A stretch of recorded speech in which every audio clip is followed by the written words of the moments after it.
All right, buckle up, everybody, because today we're going deep into the world of poker tournaments. Ooh, high stakes. Yeah, exactly. You guys wanted it. So today it is all about the bubble. You know, that crazy phase right before the money comes in. And we've got some awesome analysis to break down from a poker strategy video. I know the one you're talking about. Okay. It's really cool how the whole strategy changes when you hit that bubble. Totally. It's not just about having the best hand anymore. Right, Yeah. exactly. Yeah. It's like suddenly everything shifts to reading your opponents and managing those risks and knowing when to just go for it. So much pressure. So much pressure. Before we even get into like specific hands, though, Yeah. maybe you can set the scene for us. What exactly is the bubble in a poker tournament, and why does it flip the script strategy-wise? Okay, so the bubble, that's the point where just a handful more players need to bust out. Yeah. And then boom, everyone left is guaranteed at least some cash. Makes sense. It gets intense though, because imagine the difference between busting out right then and making it to the money. Yeah. Huge, right? Oh, yeah. Absolutely. So yeah, your goal completely changes. It's not about crushing the tournament anymore. It's about survival. Survive to see another day. Exactly. I like it. So every decision just gets magnified like 100 times. Oh yeah, for sure. The source material we're looking at really breaks down the thought process hand by hand. Yeah. And one that I thought was really interesting was King Jack suited. Oh yeah. And you were talking about understanding your opponent's perspective earlier. Yeah. Can you kind of walk us through how that applies to this specific hand when you're on the bubble? Okay, so let's say you're holding King Jack suited. It's a pretty strong hand, but the source actually suggests going all in, especially if you've got a decent stack of chips. Makes sense. But here's where it gets really interesting. They analyze player 7 in the video. This player's got a pretty short stack, right? And even with a decent hand like ace-3, they're probably better off just folding. Wait, really? Why fold a decent hand? Because think about it, they're in a great spot to just wait it out, let someone else bust, Yeah. get that guaranteed cash, all without risking their entire tournament life. Ah, so they're kind of using the fear of the other players who are desperate to survive. Exactly. They're leveraging that fear. Smart. But back to the King Jack suited for a second. The source also says, don't just min raise.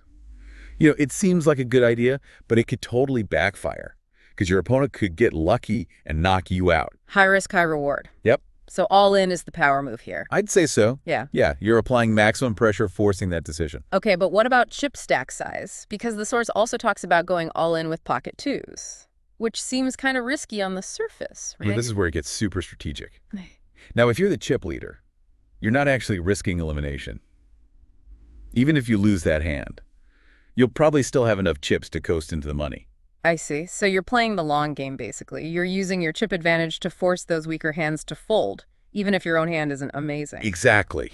You see it. It's bold, but it works. Yeah. Because a lot of people overestimate their chances of getting dealt a strong hand. You know what I mean? Yeah. Yeah, totally. Like you think, oh, I'm bound to get dealt something good eventually. Right. Exactly. Yeah. Like, did you know that the actual probability of your opponent having a pocket pair is only about 6% per hand? 6%? Yeah. I would thought way higher, like at least 10. Nope, 6%. So you can't just let assumptions run the show. You got to play the odds. Yeah, assumptions can be dangerous.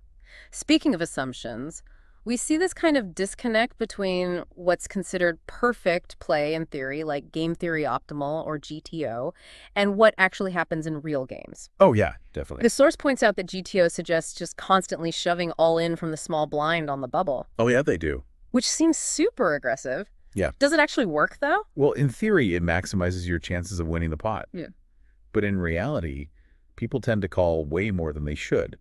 So that strategy isn't always as effective as you'd think. So you're saying like blindly following some theoretical model could actually hurt you? Oh, for sure. 100%. Yeah. You have to adapt to your opponents and what's happening at that specific table. If everyone's calling like crazy, maybe you tighten up your range a little bit. You know, sometimes exploiting weaknesses is actually more profitable than playing perfectly in theory. Oh, yeah, I get that. Makes sense. You got to read the table and your opponents. For sure. And that actually leads me to a question from the source that I thought was super interesting. Yeah. Why is the small blind generally more cautious than the big blind on the bubble? You'd think they'd be more likely to just shove since they've already put money in. Right.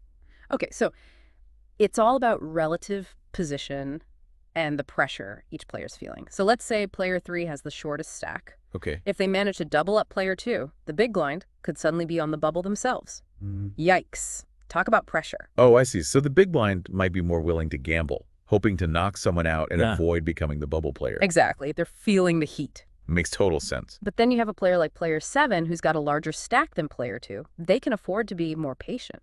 Wait it out a little. Exactly. And wait for a better opportunity. Wow, the dynamics are so interesting.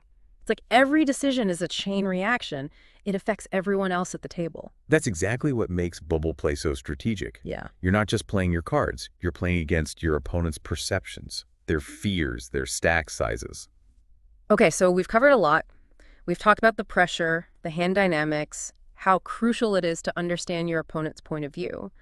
But if we had to distill all this down to some key takeaways for the chip leader, what would you say are like the most important adjustments to make? The source really emphasizes finding this balance between applying pressure and realizing that some opponents just call too much. Right. You want to take advantage of that chip lead, but you also got to be smart about it. So it's like aggressive, but not reckless. Using your power, but using it wisely. Precisely. Mm. But here's where it gets really interesting. It's not just about your opponents, though. You have to know yourself, really know how you react under pressure. Yeah, man, I've definitely been there. I remember this one time I was on the bubble, had pocket queens, feeling good, like I was invincible. Haha, I've been there. But then I got into this hand with this guy, super aggressive, always re-raising, and I ended up folding, thinking he had aces or kings. Oh, no. Turns out he had ace high, just bluffing. I totally let my emotions get the best of me, missed out on a huge opportunity. That happens, Yeah. But it just goes to show how much emotions can mess with your judgment. The better you understand how you react under pressure, Yeah. the better decisions you'll make, even when things get crazy. So it's like poker becomes a game of self-mastery almost as much as outsmarting the other players. Exactly. It's one of the things that makes it so fascinating. It's skill, strategy, psychology, all mixed together. And speaking of psychology, the source material really gets into that mental game. Yeah. We've talked about the hands, understanding your opponents, adapting to the table. Is there anything else from the source that you think is like essential for navigating the bubble? Oh, yeah, totally. The source talks a lot about the chip leader on the bubble. It's this interesting balance between applying pressure and realizing that some people will just call anything. So even with a ton of chips, you can't just steamroll everyone. Right. It's tempting to think, I've got all the chips, I'm in control. Yeah. But you still got to be careful. If you get too aggressive, you could lose a big chunk of your stack. And that changes the whole game. So what's the sweet spot? How do you use your chip lead to your advantage without going overboard? The source calls it selective aggression. So instead of shoving all in every hand, you pick your moments. Look for those spots where your opponents are most likely to fold, like when they're short stacked or haven't been playing strong hands. And mix it up. Sometimes you shove, sometimes you just call. Sometimes you even fold a strong hand if you think your opponent has you beat. Keep them guessing. Sounds like it takes a lot of discipline to be the chip leader on the bubble. You got to resist that urge to just bully everyone and play smart, calculated poker. Absolutely. It's mental just as much as strategic. Got to control your emotions, read your opponents, and adapt to how the bubble is playing out constantly. The source mentions this interesting stat that the average player goes all in about 3 times during a tournament, but 2 of those are usually on the bubble. Yeah, it's crazy, right? It shows how much more intense the bubble is. Yeah. Every decision gets amplified, and everyone's just trying to survive. So even for seasoned players, the bubble is a whole different animal. For sure. Which is why understanding the psychology of it all is so important. If you let your emotions take over, you're going to make mistakes. We've all been there. Get a bad beat, miss a big draw. Suddenly you're chasing losses, making decisions you wouldn't normally make. And that's where self-awareness comes in. You need to be able to step back, take a breath, look at the situation objectively, even when you're feeling the pressure. It's like having a little poker coach in your head, reminding you to stay focused, stay disciplined, stick to the plan. Exactly. And just like any skill, emotional control takes practice. The more you play, the more you learn to manage those emotions, and the better you'll be at making good decisions when it matters. So for everyone listening, next time you're on the bubble, don't just focus on the other players' cards. Take a second to check in with yourself. How are you feeling anxious, excited, too confident? Because that self-awareness is the first step to making sure your emotions don't ruin your game. And you know what? Those skills can help you off the felt too, because let's be real, life is full of high-pressure moments, and being able to stay calm and focused under stress, that's valuable anywhere. Totally agree. We've covered a lot today, from specific hands to the bigger psychological picture of the bubble. But before we wrap up this deep dive, I want to leave our listeners with one last thought. We've spent a lot of time talking about reading your opponents, figuring out their stack sizes, their tendencies. But what about reading yourself? How good are you at actually recognizing how you're feeling when the pressure's on? Because in poker, sometimes your toughest opponent is you. It's so true. You get caught up in the game, the competition, the excitement, and suddenly you're letting your emotions make decisions for you. And that's dangerous. At the poker table and in life. It's like they say, a poker player's greatest enemy is their own ego. Exactly. We've all been there. You get tilted after a bad beat, or you start chasing losses just out of frustration, and your A game goes right out the window. You're not thinking strategically anymore. You're just reacting. So that's where self-awareness comes in. Can you talk a bit more about how to actually cultivate that awareness, especially in those high-pressure moments? It takes practice, for sure. One thing that helps is having a pre-hand routine. Like before you make any decision, take a deep breath, center yourself, and just think about how you're feeling. Are you anxious, excited, overconfident? Just acknowledging those emotions can help you detach from them and make a more rational decision. That's a really good tip. It's like creating a space between your feelings and your actions, giving yourself a second to make sure you're in control. Exactly. Hmm. And another thing is to figure out what your personal tilt triggers are. What situations or opponents really get to you? Once you know your weaknesses, you can start to manage them. So it's not just about recognizing when you're tilted. It's about anticipating those situations and having a plan. Exactly. Maybe you need to... Great advice. And to everyone listening, next time you're on the bubble, take a deep breath, trust your instincts, and don't be afraid to go all in on yourself.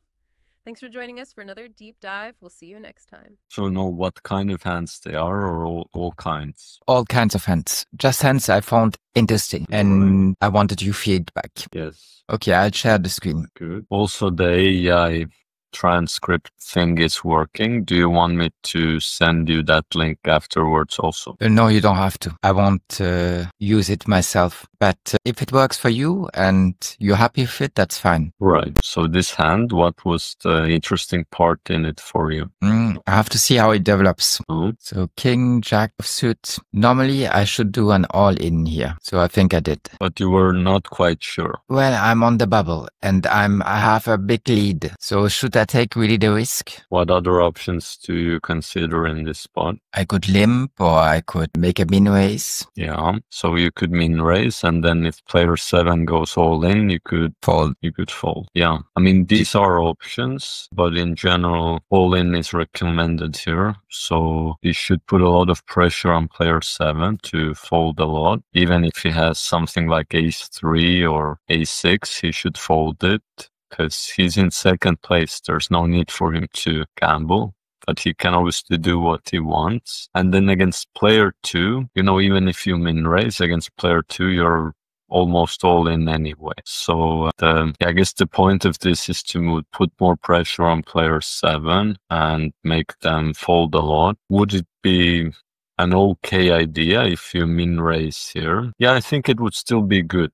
Right? I certainly think you shouldn't fold, and anything other than a fold is a pretty nice idea. So if you think player 7 is 2 and you want to avoid that, maybe you could just min raise. But otherwise, I wouldn't. 99 times out of 100, I see myself going all in this situation. Okay, thank you. Can we see how it also played out? Or Now, again, all the bubble situation which are difficult. So I'm again in the lead. It's maybe the same tournament. And these times I have pocket 2 and same situation as before. Do I go all in again and risk losing nearly half of my stack? Not totally, but close to half of my stack. Or do I just min raise? And I think I remember I did my all in, but I was hesitating because it's a lot of risk, one all in after the next. And I'm already first. Yes, you are. So, I guess the general thing I'm hearing with you is, in general, if you're already first, you're taking on less risk by all in. What are you really risking? You're risking being first, but you're not risking going out, right? Even if you go all in against player 7, well, then he will be first, you will be strongly in second position and still a favorite to make the bubble. So really, this isn't so much about the bubble. It is for player 7, by the way. For him, it's about a bubble. For you, however, it's whether you're first or second. And both times, Yes, if you're second, now bubble is a little more dangerous, but you would still have 10 big blinds where player 2 and 3 only have around 5. So really, there's way more pressure on player 7 than you. And in general, it's just a profitable spot where on average you will win more chips. I mean, there's 2.1 chips there out for grabs. And even if you get all in, you're doing great against ace king, ace queen, ace jack, very many hands. Now, what I think you will like is I'll put this also in the all-in calculator, and I'm anticipating that the all-in calculator will allow you to go all in here pretty ridiculous amount. So that could be close to 100 really. Now, I'll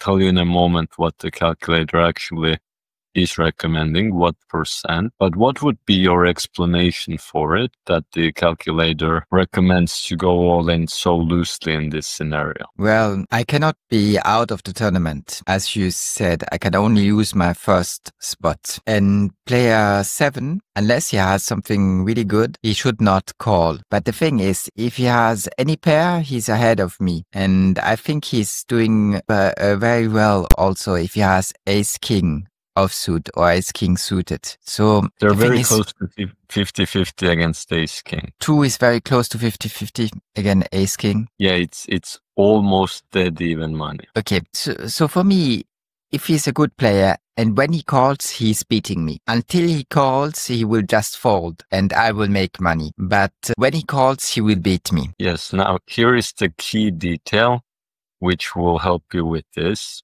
How often is someone getting dealt a pair? Once every... So that would be 10%, right? So the actual answer is very close to 6%. Once every 6 hands? 6? Okay. So that's 6%. Something like 1 in... So it's even worse than what I thought. For him it is, yeah. And to get a pair it is.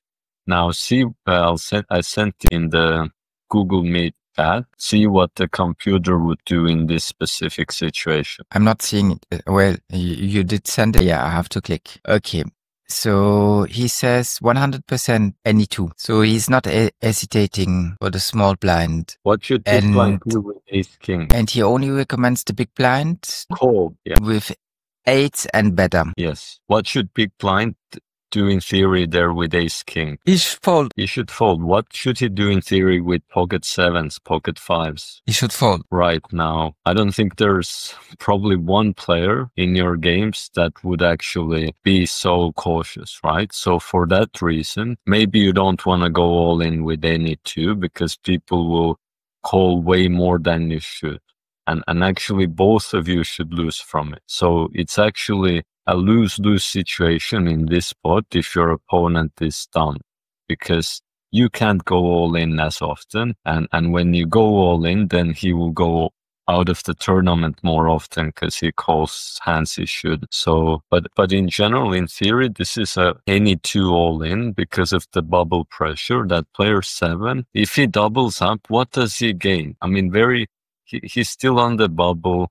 He could still go out, some risks. You will have a lot of chips left. But if he goes out, then he has almost guaranteed money, player 7. And now if he goes all in with you, he could get nothing and get 4. So yeah, but yeah, maybe wouldn't go any 2 if you think people don't fold as they should. But I would still go all in very, very loosely for the pressure the other player is on the bubble here. Yeah. It looks like my probability of winning is very high. The only thing is, often I've seen player 7 have pocket queens and then beating me. So that's the only issue. But my probability is very high and I should use it. Yes, but I'm pretty sure you did went all in anyway. So yeah, I did. It just because we talked so much about the bubble. Now when I have a bubble hand and I have to take a decision on the bubble, I freeze. Because I know that it's different and I don't want to mess everything up. Yeah. But here it's hard to mess up because I'm so much ahead. Yes. I think that's also the same tournament. Yes, I will again tell you what the theory says, but you can guess what I recommend here. So it's the same thing. I also should do my all-in with King 9 offsuit. Indeed. You should. Yes. Go on. But I think with all the hands we saw from that tournament, this is the weakest. Yes, so you should be a little more cautious in this spot for two reasons. First, you have two opponents. And second reason is if you lose this all in against small blind, you will have 7 big blinds, right? Or 6 point something. And that's a little worrying. Now, but the thing is, in theory, again, player 7 should almost never call it. So here's the theory for this spot. Sent a new message. Yeah, I see it. So it's fun, right? I think most people would like to see this. So on the button, I should do 100% any two, but I have to fold down something. We already saw that. No. Yeah, this is a new one. New message. But I'm on the button. Yes.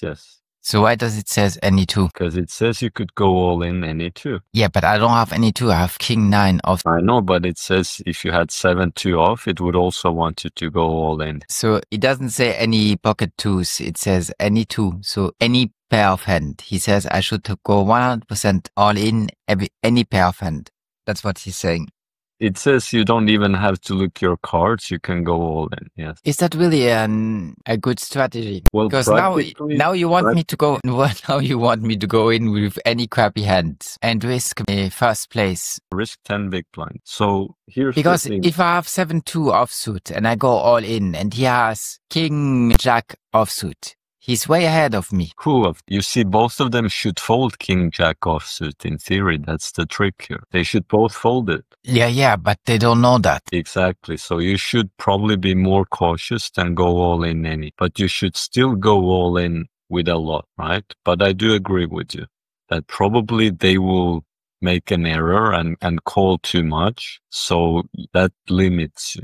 But if they were, the funny thing is, if those were the best players in the world, then you could go all in any two because they would be smart enough to fold king jack. Yeah. If they were good players. The day I play a 20k tournament, I can do that, but it won't be anytime soon. Now, king, queen offsuit. You see, I said king jack offsuit, but I only looked at the butt, so at my position. I didn't look at the small blind and the big blind.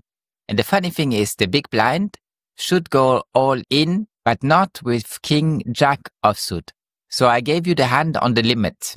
I gave you a good hand, but not a good enough hand to call, you know? But here's the thing, for small blind, it's not the limit, right? Only for the big blind. But small blind should be more tight. Now, why should small blind... Yes, please, why should small blind be so much more tight? Yeah, that's a good question. Well, the only thing I come up with is that he has more, so he's risking more. He's already second, and he's risking to go out.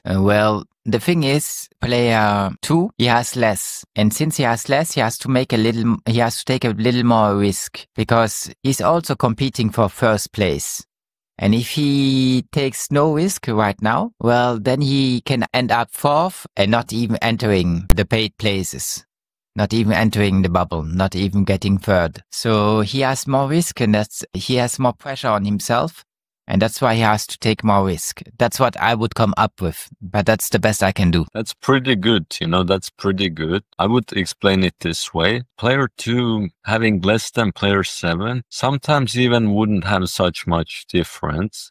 The problem is player 3 and player 2 are not very far apart, right? So that means if player 3 wins just one pot, maybe next hand player 3 is big blind and someone limps in, he goes all in, they fold. Already player 3 would possibly have more than player 2. Or if player 3 doubles up, he will have around 10. And then player 2 will be in 4th place. So player 2 is right now in good spot, but it just takes one double from player 3 and player 2 is the 4th place spot. Now, player 7, if player 3 doubles up, player 7 doesn't have to worry because he still has more than player 2, right? So even if player 3 will now win many pots, get a big stack, player 7 still has more chips than player 2. So basically, you're right, yes, that it matters that player 2 has less chips, but it specifically matters in relationship to player 3 that their stacks are separated right now only by 1 or 2 big blinds there. And then there's a secondary reason also. If player 7 calls, he still has to worry, what if player 2 has ace, right? He still has a little worry of that. It's not a big worry, but still a little tiny worry that what if player 7 calls and then player 2 has ace? But player 2, his percent is assuming that player 7 already has folded. So that's why he can worry less about. But yeah, I mean, both of them have to be tight, right? Even big blind, yes, he has that king queen off, but he should call only about one hand in 9. So 8 times out of 9, he should fold king jack, ace 8, ace 6 suited, pocket 5s, pocket 3s. Even player 2 has to fold a lot. Yeah, I didn't state what you said as clearly, but when I talked about player 2, I was saying that if he loses, well, not just if he loses, but if player 3 doubles up, then he is not third anymore, and that would be a risky position. So I pointed that out, but that wasn't as clear as you said. So no, your answer was pretty good. Yeah, I mean, it's there's not many people who could say it so nicely, so that's good. Look, let's go on a tangent. I have published a video last week where the title was, "Is Poverty a Mindset?" or something like this. So are you poor because you think in a certain manner, in a certain way? And because you think in a certain way, you act in a certain way, and that keeps you poor. So is it a mindset? Is poverty a mindset? If you would change your beliefs, would you still be poor? And I found that interesting. And now, with what we saw and the pressure and the thing that the big blind must take more risk than the small blind, shows you a lot about life. Because people who are poor, and that's the majority of people. Most people make only to live with 2 or 3 USD a day. And it's very hard to pay the internet, electricity, the school bills of your child, and clothes and food, all that with 2 or 3 USD a day. So all those people, they're in a very bad situation because they have to take on much more risk. And they have to do stupid things, like in Thailand, smuggle drugs to get ahead, to just survive, you know? But when you do that and you get caught by the Thai government, then you get in a very crappy jail and you have to spend a long time, decades in a very crappy jail, just because you had to take some risk by entering the free market, because drugs are the free market. Why do people go to drugs? Because it is not regulated by the state, and all the rest is regulated by the state. It is just too hard. It's just too hard to open a shop and pay all the taxes and the rent and everything that is involved. But if you just smuggle some drugs, well, that you can do it without any huge capital, you know. So the thing is, people, it's the same thing here. The big blind is in a less good situation because he has less. He has less than me, and he has less than player 7, than the small blind. So he has more pressure, and because of that, he has to take more risk. And it's the same with the Thai people who start smuggling dogs. They are nice girls, you know. There's nothing bad about them. They just want to survive. And somebody said, well, if you smuggle that, if you take that package and you bring it to that guy over there, I can pay you so much. And for them, without any other stream of income, it's a very good proposition. So they take the risk, and then they get cut, and then they spend the next decade or even more in a very, very crappy jail, you know? And that's a hard thing. So to me, it's the same situation as what we see right now on the poker table. And that's why poverty is such a perverse and bad thing. And when people say money is indifferent, I don't believe it. I still believe that money is the problem. The fundamental problem is that most of the time it brings out the worst in people. So that girl would have never touched any drugs, and she would never have smuggled any drugs. She would have been a nice mother with children and a husband in a nice home. if fortune would have been different. But she's very pure in a very poor country with very little choices. She does something bad, and then she pays a very high price for it. But you see, this extreme poverty for a lot of people brings out the worst. And also you have a very fortunate guy, like I have in my family, my uncle or so. And they are very tight with money and never help any family member. Also they could because they are very wealthy. But they never would spend anything on or help anybody. Even if their family member starves to death, they wouldn't do anything. So why are they that heartless? And why would they not try to care and to help and to give a reef and to stick out a hand and give some good advice? Once, they don't know what to advise, and two, they like the money a lot. So even spending 10, 20, 50 or 100 USD, they don't want to do it, you know? So, and that's very ridiculous when you have millions. But why do you end up being like this? I think that money puts that in front of people. They start acting in a bad manner, a lot, not all of them. Now, I also have to admit that society needs people to participate. And if you put extreme pressure on the big blind, well, then he will act. And if he will, with his acting, he might get a job as a cleaner or something else, and then do something beneficial for society. Yes, that's also part of it. But most of the time, I still think in the probabilities, if it's 50-50, I think that money is more bad. So I think money is maybe 64% bad and only the rest good. So I still think it is more, it gets more into that situation because when I saw it, in a lot of cases, it brings out the worst in people. And I don't think, and if you would abstract money, take away money, there's no more money. Okay. Then I think everybody would behave good. And that's a strange thing. But that's my personal belief, you know. Philosophy, it's a question that is debated since antiquity. If money is bad, neutral, or good. That question is debated since antiquity, and probably even before that. People started asking that question. As soon as it existed, people start asking this question. And I, as a philosopher, tend to be in the camp of people who say it is more bad than good. But that's my personal opinion, and I know you don't agree.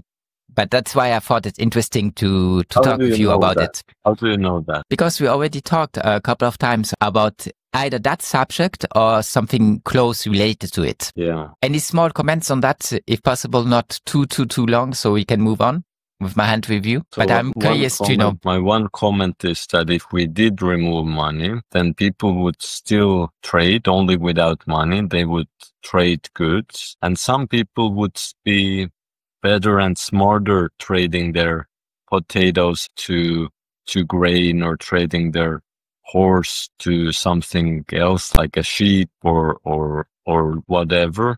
And there would still be people who would be able to work a lot, trade a lot, and have a lot of stuff which they can exchange for almost anything. And then there would be people who, even though no one who would have money, there would still be people who have a lot of resources they can trade, and other people would have less of them. So there would still be people who starve, and then people who have infinite potatoes and would never starve.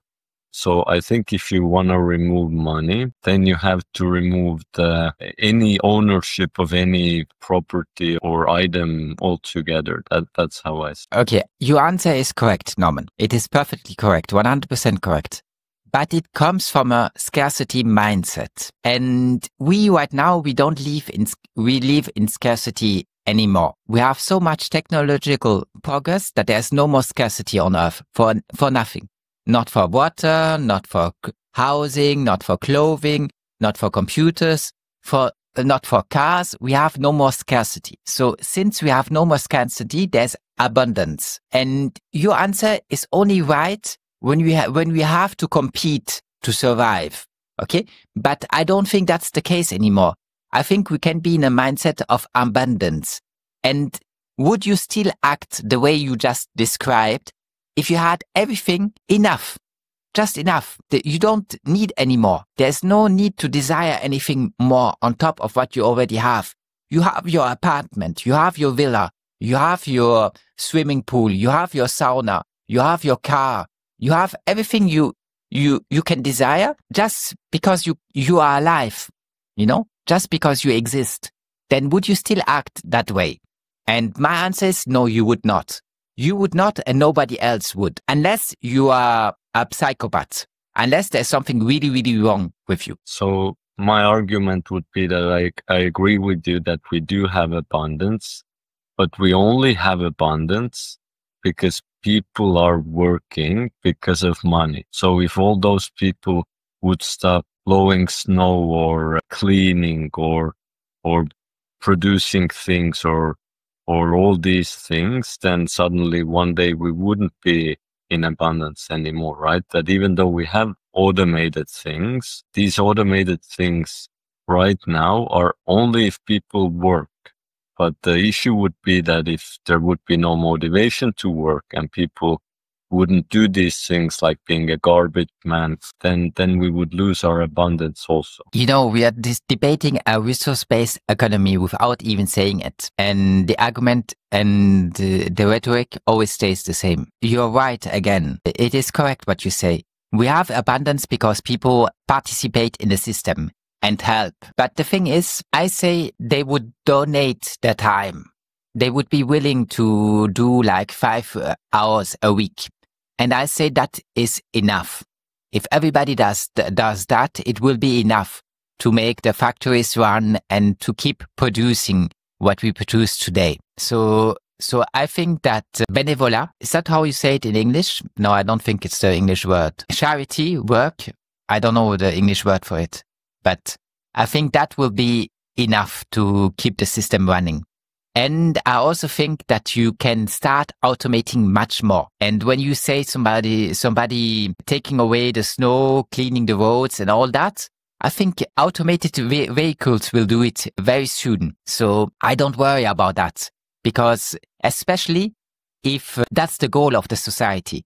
If we tell our smartest brains in the schools, we have, for example, the school about math. It is called EPFL.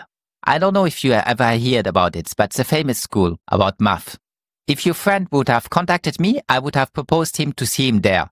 We could have eaten something there and work on the campus and have a chat. Contact you? But until now, I don't think he did, no. But I did send your contacts. If he did, I would, and he would be in my town, I would have proposed that as a place to meet. And if you tell the people on APFL, the goal of our society is to automate as much as possible. That's your first goal. That's why you study, and that's what you have to do. Okay? The innovation that will explode in that sector is beyond thinking. It's like something like when we made the nuclear bomb, the Manhattan Project. It would just go beyond what you can dream of.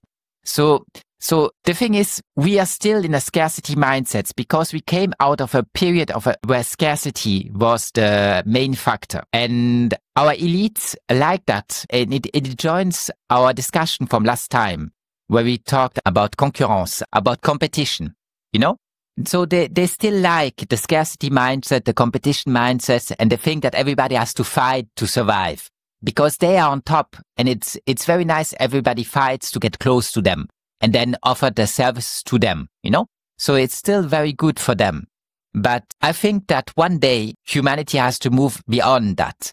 And if we don't, I actually see the future very, very dark. I have an that's the strange thing with me, and that's what people never get. I believe immensely in human beings. I think they are the most kind and generous things that exist on earth. And you are one of those examples.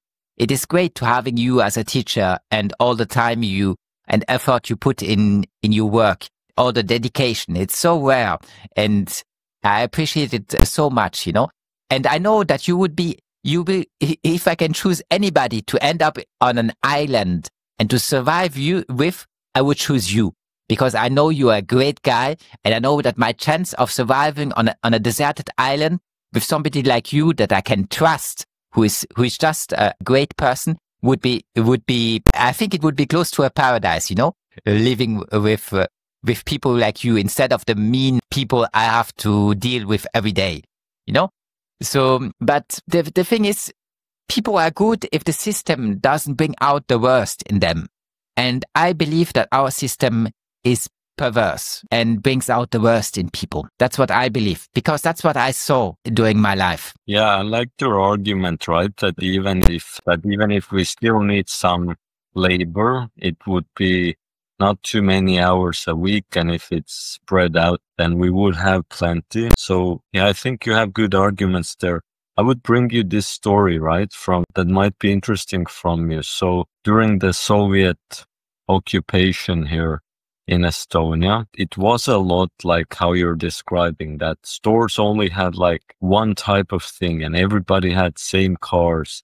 Everybody lived in same apartment blocks and so on. Like you went to university, you got a job from state, let's say you were a teacher, you got a car, you got an apartment, and everyone had the same stuff basically. But what I've heard from those times is even if everyone was equal, still they can't produce all these things exactly equal, right? Some apartment is in a little bit nicer view. Maybe it's south side windows. Maybe another one is a little closer to city center. Maybe another one is one store above and one store below. So even in those times where everyone had the same stuff, people were still trying very hard to get, let's say everyone gets the same car, but someone wants the car that was produced maybe half a year later.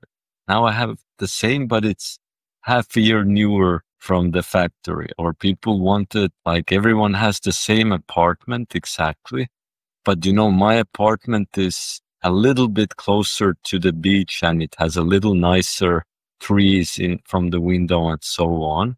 So that even that everything was made to be equal, people then just focused on the very tiny differences between the things. That's what I've heard right now. Yeah. I But didn't now, live during that time, so I don't know how nice it really was. yeah. But now you bring out the worst in people. And it's what you say is, it's like when you see all those people working a lot and making a lot of money, but you ask yourself, why do they do it? Why do they keep doing that kind of work? And why are they so stingy with money? And all that is for what? To show that you have a bigger front door than your neighbor. It exists in capitalism too, to keep up with the Joneses and have a nice car, nice clothes, designer bags and shoes and all that. And why do you do that? Most people don't care about the shoes. They really don't. They don't care about the designer shoes, but they still buy it.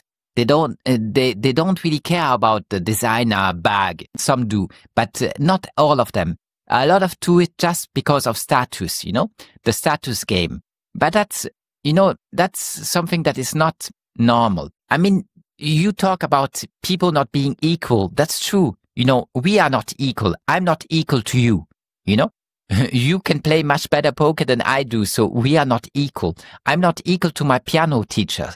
Most of them were very good teachers, and the one I have right now is not that good because he stopped with his lessons of being a musician and now he wants to be a nurse.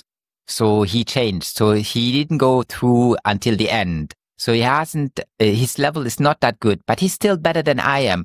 So nobody's equal to somebody else. I'm not equal to a woman because I cannot give birth, there are a lot of difference. Some is more fast, more funny, there are a lot of difference, but we don't have to compete in how much stuff we have, how much cars we have, how much boats we have, how much villas that cost 30 millions. We don't have to compete with that.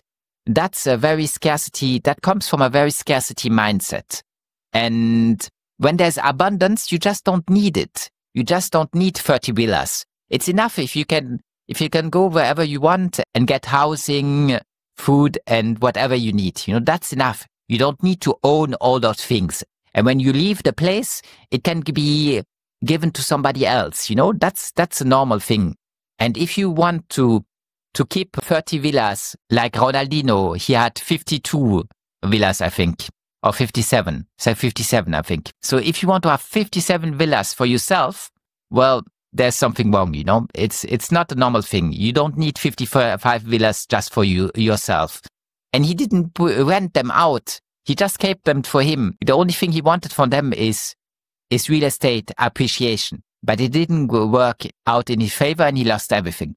So let's stop it here. But I still believe it has a lot to do with the scarcity mindsets we come from. Yeah, I have a very quick comment on just where you started. That last section was some people are very rich and why do they work, and they're greedy. You know, that is one part of it. But I have an example of my grandpa, who's been, I don't know how much I've told about him yet, but he's a bus driver and cargo driver when he was younger. He traveled all around Eastern Europe and Soviet countries, and he's 79 years old. He has nice country house. They do have a pool there and state pension, and he's also 79, right? There's nothing he needs. He has everything he needs. But even last year, he worked a few times.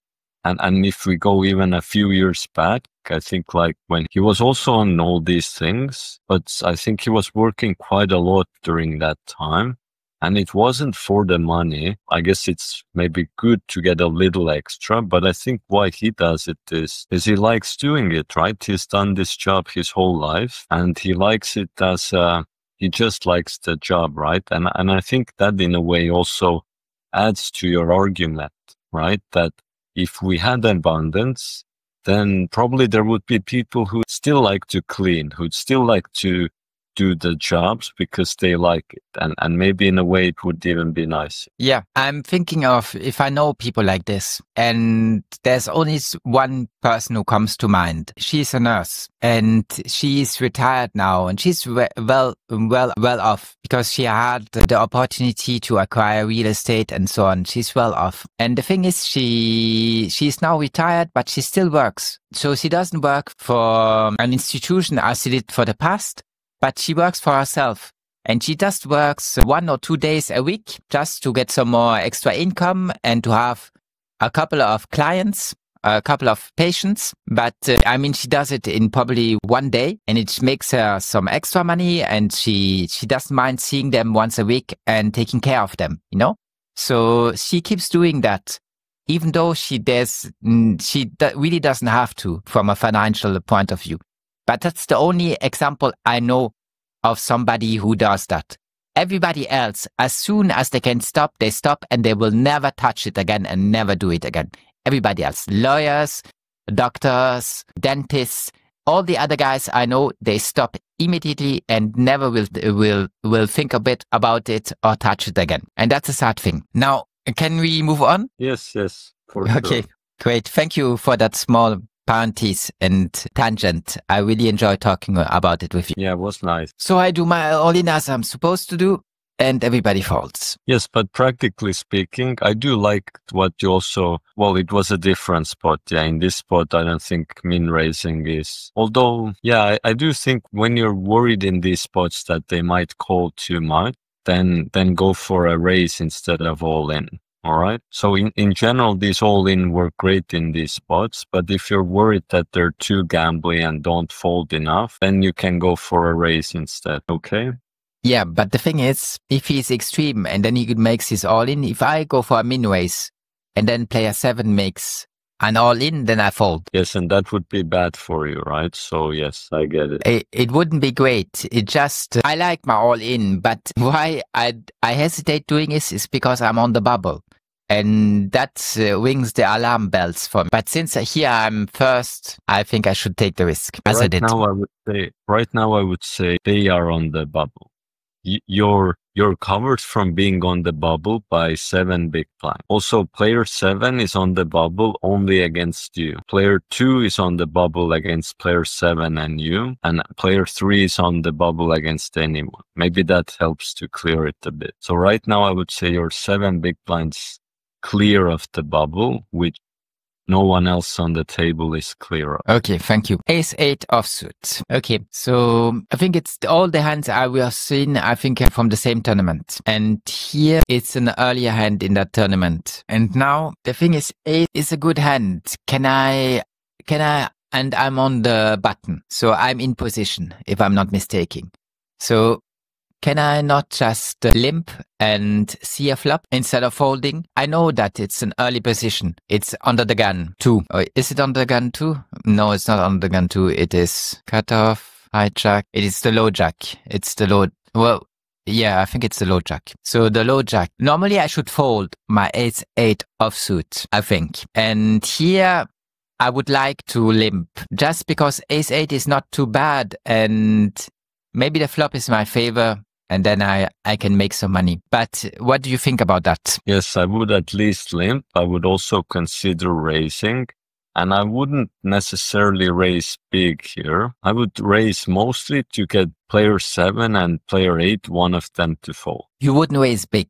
So no 5x. Yes, no 5x. I would go 3.5 or 4 maybe maximum, yes. But even 3.5 would be okay. Why not min raise? Yeah, you could. I just like the bigger because that gives some chance player 2 also fold and puts a little more pressure on player 8 and 7. But even min raise, yeah, I don't mind it. I don't mind the min raise. Okay, let's see what I did. And I don't mind this either, right? I think ace-8 really isn't a great hand, right? So you're keeping it safe with 8. Be safe. I think it's fine. I like it. I mean, I would do my all-in if the low jack didn't limp. Then I would do my all-in. But with him... No all-in. We're deep stacked here. Yeah, no, then I wouldn't do my all-in. Yeah, you're right. Then I would just go for my 3 big blinds. Sorry, I'm mistaken. Yeah, if player 2 did limp, then I would go for 3 big blinds. But here I actually hesitated a lot about folding. And I just thought that I could see a flop by limping. Yes, I have to say I do like min raising a little more than limping just to fold out some people. Okay, thank you. Now, the thing is, my odd calculator told me that I have enough outs to call that. So I did. And we can do it mentally. So how many outs do I have? I think I have 3 outs. So 3 times 4 makes 12. And he did put 1 big blind on the table. So I don't know how much that is, but it's less than 12. Yeah, I don't like it. So you don't like me calling? I guess it's not too bad, right? It's 1 big blind, but it's not great either. But I guess for 1 big blind, it's tough to say. How can it be bad, right? You're risking 1 to win 6. It's just that you don't have any clear outs, right? An 8 is not amazing, and an ace. Player 2 might also have an ace, right? Who says player 2 doesn't have an ace already? Maybe has also an ace. So, and we don't have a backdoor flush draw. I guess for me, I know this is a very thin line to draw here, but if you had ace-8 of spades, clubs, or hearts, I would call because the turn could make you a flush draw. So I guess for me, that would be enough. But just normal ace-8, I think I would let it go. But it's 1 big blind, right? Don't get me wrong. How bad can it be? And I have 63 big blinds. So does it really change a lot if I go down to 62 big blinds? It doesn't change almost. You're right. So I don't think it changes a lot. And the thing is, look, the flop seems quite harmless to me right now. So now I still don't know if the flop is harmless, but that the small blind and the big blind has checked and only the low jack is still in, and the low jack, he only limps. So I don't put him on a 6 and I don't put him on a jack also. But there's the blinds. They might have a 6, right? Blinds, big blind could have anything. They could very easily be being sneaky, as you call it, with a 6. They might sit there on a 6, be like, I don't want to scare anyone away. And the issue is if one of them have a 6, then ace could mean that you're actually going to lose, not win, right? Yeah, and but ace could mean this could get costly for you. Okay. Let's say one of the blinds has a 6 and he's sneaky. He will have to show his strength in the future. On the turn and the river, he will have to show his strength. And I still can fold then. Okay, that's good. I like that. Yeah, I think we can go on. I think this is, yeah. So you see, that was my hoping. I was hoping for an ace. So now the only thing I don't like is that it's a heart and there's a risk of a flush. But I'm in position. So it's great. Let's see what our low jack does. He goes again for 1, and I don't give it much weight. I don't think he has a flush. I don't think he has an ace. And I don't think he has a jack. And I don't mind if he has a jack, but I don't think he has an ace with his 1. If he had really an ace, I'm sure he would bet more than 1. So let's see what you did. So I went for half pot. Here's a question, however. How you described what he has, does it look like he can call half pot? No, I don't think he can call. Would you want him to call or would you want him to fold, considering he probably has nothing? Well, let's say he has a heart and then there comes 1 more heart. He would have 4, then there would be 4. Let's say he has 2 hearts. Then he's missing 1 heart, yeah? So I don't want him to make a flush. So I don't want him to see 1 more card. I actually don't mind winning here because I think... Will he ever fold 2 hearts here? No, he won't. I don't think he will. It won't matter, right? He will call 2 hearts anyway here. But now he will fold everything. Yeah, but... So I would have liked you to raise smaller here, I think. Okay, I'll think about that next time. Yeah, the point is, if you were on very nice hand reading, right? The whole story, him limping, him betting small, he probably doesn't limp a 6, doesn't look like he has a jack, doesn't look like an ace. So I agreed with all of that, but the only thing here is now that I think it then also makes sense. You raise very small. That goes with what he has, right? He might just have King 10. He might just have pocket 3s. So maybe just raise here to 3 big blinds or 2.5 to hopefully get him to continue. Yeah. So 3.5 or maybe what you say, 4? Is that what you said? I said 2.5 or 3, I think. Okay, 2.5. Yeah. So next time, maybe only 2. Just to make him put a little more. And maybe that will get on him. If I put 2, that would maybe put him on tilt. And then he says, okay, let's do an all-in with nothing. And then I make a huge pot. Yeah, that's funny. But I think you get my point, right? That if the other... Because he wouldn't like me putting only 2 big blinds on the table. He would like me showing some strength so he can fold. Or just limping. That he likes. But if I put 2 big blinds on the table, that will put him on tilt. He won't like that. I think I agree on that, yes. So let's see the next hand. Ace 7 offsuit. I'm on the small blind. Okay, Ace 7 against the cutoff. Is it good enough? The cut, I'll take a look at his range. He should do an all-in with Ace 5 offsuit. So... But maybe he doesn't know that. Yeah, so to me... Anyways, to me, if I look at his range, I think he's ahead of me. So I think it's good if I fold. And I think that's what I did. What do you say? So I would discuss through a few things here. So firstly, if you would go all in, do you think you would ever fold? No, I don't think so. Because of several reasons. One, he says he shows quite a lot of strength with his 2.05 big blinds. 2, I only have 4 big blinds left. And 3, for him, it's just a half more, but he has 17. So why shouldn't he call? I think he would call I think it is close to 100% certainty that he would call if I do an all-in. So all-in won't make him fold. So should I gamble with my 4.31 or should I wait for a better spot? I think I waited for a better spot, but maybe you say I can gamble. That would surprise me because I'm on the bubble. But I have the most pressure, This time it's me who has 4.31. I'm in the worst situation. I should call a much wider range right now. So I don't know what your all-in calculator tells me, but I think I should fold. But still, I don't know. I'm not. This is one spot who I didn't know. The other one, I knew that I had to do my all-in.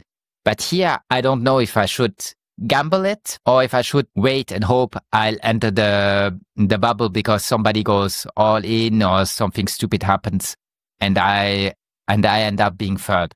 But I don't like the situation I'm in and the pressure I'm on. So here's one thing I would ask myself. If I go for a gamble and I am successful, will that put me in the clear? Will that get me over the line or not? I think I would be second, would I not? But how clearly in second? it would still be risky because player 2 and player 7, the button and the big blind, could still get ahead of me, and I still could exit on fourth position without any prize. So to me, it's very hard because I have to enter. My objective is to enter the bubble, to get at least third. And I don't know what to do now. Should I gamble it, or should I just wait and hope for the best? And as you pointed out, I think you think I should fold. I think you will tell me that I should fold. Yes, so yeah, firstly, if you gamble against player 4, I'm not sure you're ahead, right? I think ace-7 could be fine. Sometimes he has king-queen, king-10, pocket sixes, but he could also have ace-10 or something nice. So it will be a real gamble. The thing is, okay, we're fourth place. We have to gamble at some point. I agree. If we're fourth place, some moment we have to gamble. But let's gamble either if we have a very good hand or if the gamble is meaningful, right? Now imagine you gambling against player 2. What would be the outcome if you win that gamble against player 2? Well, it is better if I was gambling against player 2 against the big blind instead of the cutoff. It would be better because if I win, then the big blind player 2 has very little left. And if he has very little left, it is great for me because then I'm much more sure that I will enter that I will get third place. So here's again, why did I point out that situation? Because I'm again freezing. The red signs show up, the stop signs, or the attention sign is blinking, and I should be very careful. But I also have to gamble at some time. There will be a moment where I have to gamble, as you say. Because if I do nothing, well, then the chance is very high, especially if everybody just keeps folding, which sometimes they do. So if everybody just is very prudent and keeps folding, then I will just be blinded out. Then I will end up with one big blind, anything goes. So until then, well, I still should fold because I can see a couple of hands. But yes, I would prefer if it was player 2 than player 4. I don't like having to gamble against the biggest stack. Yeah, it's a big difference, right? Your chips would be the same if you double against 2 or 4, but the consequences of it, getting you closer to prizes, would be way better. So that's another thing. So here's one last thing I would ask myself. Yeah, I don't have much left and maybe the other guys won't gamble, so I will have to be the one to gamble. In the next coming hands, before your 4.3 runs out, two things. Will you get a better hand than ace-7?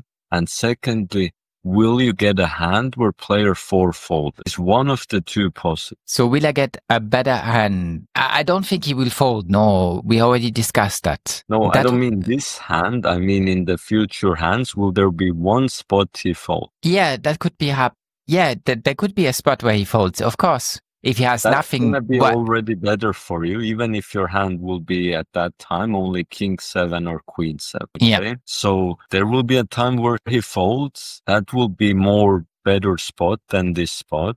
And secondly, will you get a better hand than ace-7? I still think you can get, right? You can see 10 hands here more before you blind out, maybe even a few more. So I think in the next 10 hands, you will get something better than ace-7.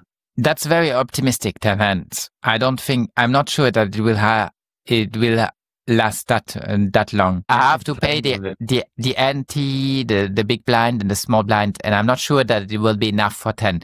It might be enough, but then I will have to wait even under one big blind. Then I would have to fold 0.8 big blind, 0.6 big blind until it goes without me deciding because I have nothing left. So I'm not sure that is an option. Yeah, so maybe maybe not 10, but maybe 5 to be a little more prudent. I would say maybe 5 if I'm lucky. Right. But so 5 hands. Yeah, let's hope that one of them is better than ace-7. And let's hope player 4 folds also. Yeah. Okay. But I did my all in. All right.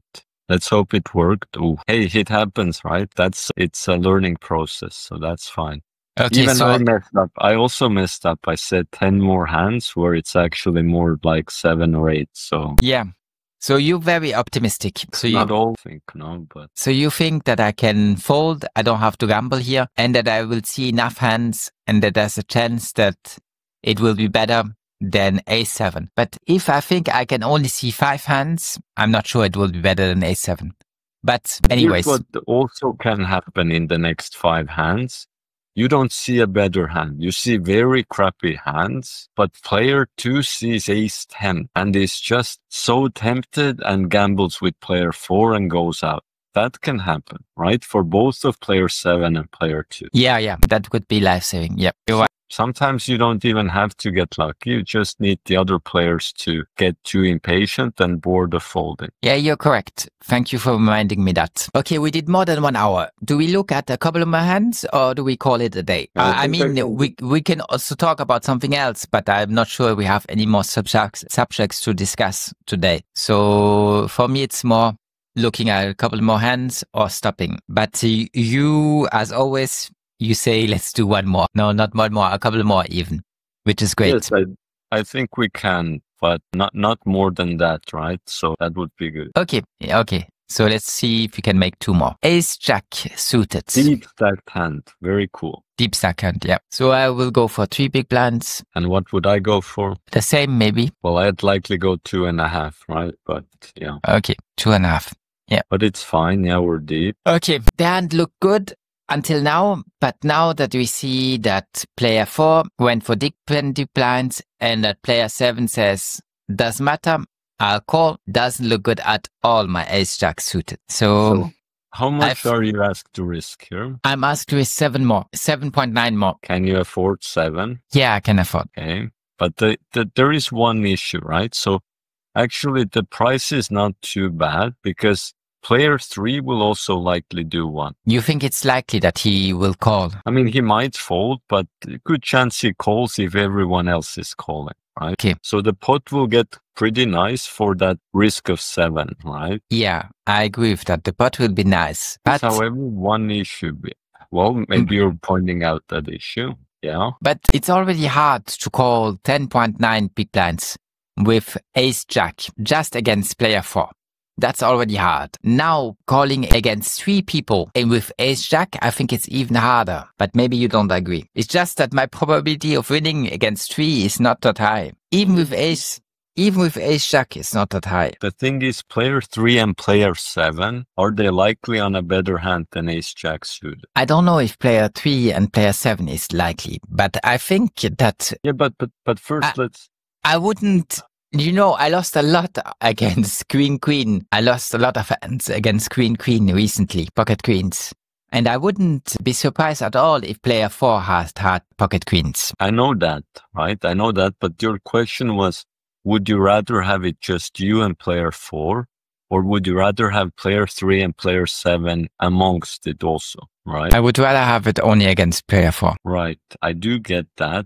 The only point I did add to it is, player 3 and player 7 are not looking too dangerous against their ace jack. They could easily have a... Then why should they call? If they're not dangerous, why should they call? Because they want to see a flop and they have king jack, they have pocket 7s, they have queen jack suited, they have ace 10. Many reasons, right? But now you're really, really optimistic. I mean, that's mostly the case because I play against bad people. But you're really optimistic. If I give them some credit, I shouldn't put them on that weak hands. Yeah, if you give them credit, you give them what kind of hands? Ace king, maybe ace queen, but something good, something ahead of me. So that would be even additional danger for your ace jack suited, right? Yeah. And then let's say player 4 has queens.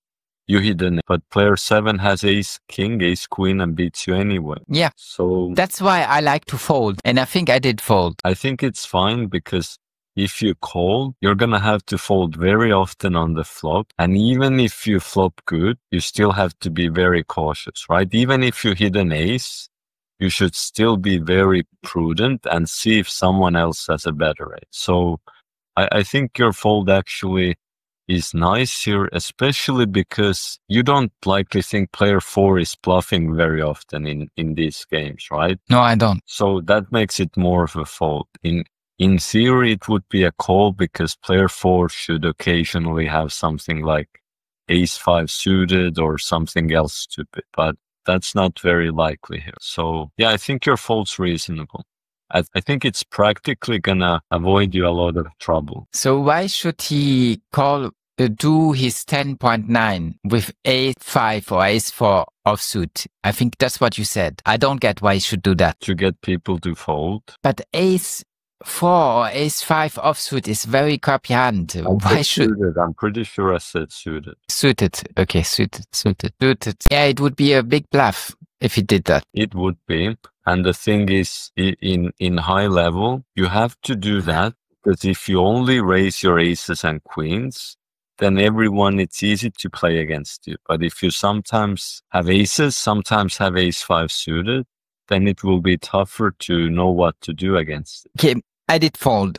Can we see what it played out and what they had for info? So seeing this flop and the action there, were you happy in hindsight that you folded? Yes, a lot. Yeah, I would be also. Let's see how it went all the way. All right. So we don't know, but he still could have pocket queens or something else. Yeah, his most likely hand is Ace King, yeah, Ace King would make a lot of sense. but he could have aces, kings, queens, all these hands. You're right. But in no case would it have been good for me to call. But that's because we see hindsight. So you still think I could have called and take the risk? Yes, and the plan is to make 3 of a kind, make a flush, make a straight. I mean, it would be a long shot plan, but ace-jack can find some ways, right? It can make straights, flushes, it can make 2 pairs, trips. So this type of plan, yes. Okay. Your all-in calculator won't help us and won't tell us what to do. Yes, but I know in theory it wouldn't be a fold because player 4 should have bluffs. So that's why. But you see, sometimes. Okay, let's admit that player 4 has bluffs. It still doesn't say that player 7 should also bluff, or at least call his bluff. Right. But the thing is, player 7 shouldn't have ace king or aces or kings or queens, because these hands he should re-raise even on top of player 4, right? So even though player 7 in theory would be strong, his strong would be like medium strong, not the kings or ace king strong. Okay, thanks a lot, Norman. So we can stop here because it was a long discussion. Or we can see the next hand, which is something like King Jack suited, I think. Go with the answer you predict me will give. Okay. Perfect prediction, exactly. King of... Yeah, the action's not on you yet. It's on player 6. All right, now it's on you. And you're facing the big stack on the table, who probably was also playing wide and loose. I'm just assuming, but most often it does happen that if someone's with a big stack, it kind of happens like the player who goes out first 1-2 players is the loose player, and also the player who gets a big stack is often the loose player. Not always. Yeah, it could have been that my heart told me that player 5 was a fish. That could be, there's a high chance that was the case. Yeah, so you have some options here, right? To call, to 3-bet, or to go all in. And I think the machine would go all in here to maximize the pressure that they would fold. I would like to do a 5x. The thing is, 5x is 10 big blinds. Could you really fold if someone went all in? I mean, you would be committed anyway then. Okay, let's see what I did. All right. I mean, this is fine. I see it as an all in essentially. Let's see what happened. Yeah, I mean, even if he has the queens or something, at this point, there's no walking away. Yeah, this is unfortunate, but I don't see a way you could have saved yourself other than if you were to be so prudent and not re-raise and just call 2 big blinds. I think that would have been the only way. I don't like that. Here, I like doing all in on my 5x.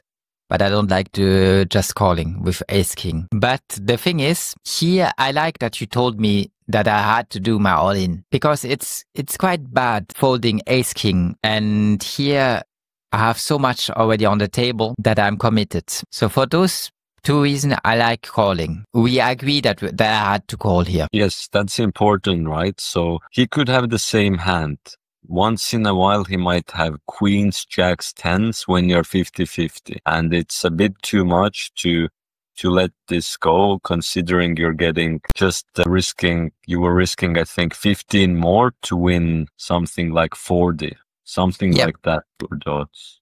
You know, I lost a lot again pocket queens recently. This time he could have had pocket queens and I would have won. So anyways, I really enjoyed talking to you, Norman. It was great. And I like a lot where my ability of talking about poker goes, because I'm able now to have, I think, much more interesting conversations with you. And I enjoy a lot talking about the strategies and what to do and when to do it and how to, on what hands to put my opponents. All that is it's a lot of fun once you get good at it, or better than I was in the past. So all that is great. Thanks a lot for the discussion. It was awesome. And I'm looking forward to see you next week. Yes, likewise. Care, okay?